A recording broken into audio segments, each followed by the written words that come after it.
Kooliaasta lõpp on ka tänusõnade ütlemise aeg ja tulime Tallinna ehituskooli päeval, mil kooli juhtkond ütleb tänusõnu õpilastele, kes edukalt võistlesid noormeister 2017.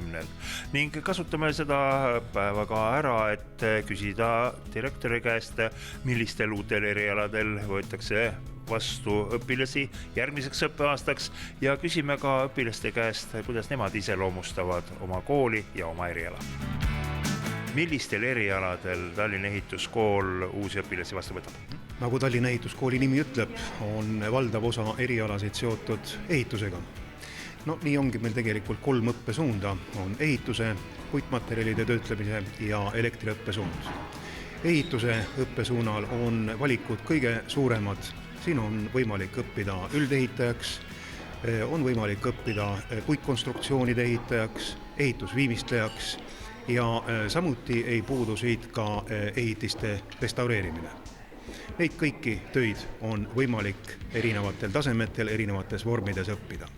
Puitmaterjalide töötlemise juures on võimalik õppida mööbli valmistamist, see on siis tistleri tööd, pehme mööbli valmistajad, ja samuti ka mööbli restaureerimist.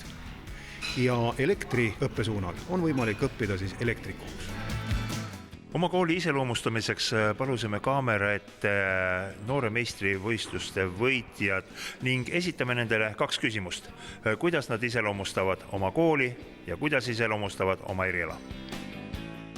Õpetajad on siin väga vastutulelikud ja siuksed sõbralikud ja tahavad, et sul läheb ikka hästi. Plaatiatöö on kindlasti mitmekesine, nõuab täpsust ja korrektsust ja kindlasti on iga plaatimistöö täiesti erinev.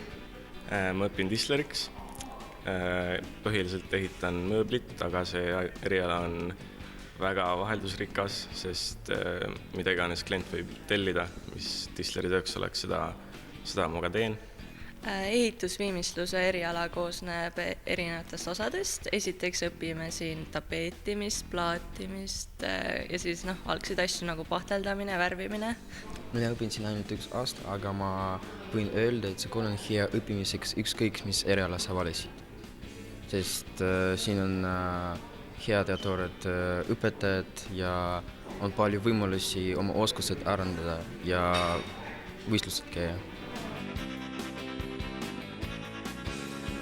Kui on soov täpsemalt järgi uurida meie erialade vastuvõtu sissetingimuste osas, siis meil on oma kodulehekülg www.ehituskool.ee ja sealt on võimalik leida ka õppesekretäride kontaktid, kes on valmis suvi läbi andma ka asjakohast informatsiooni.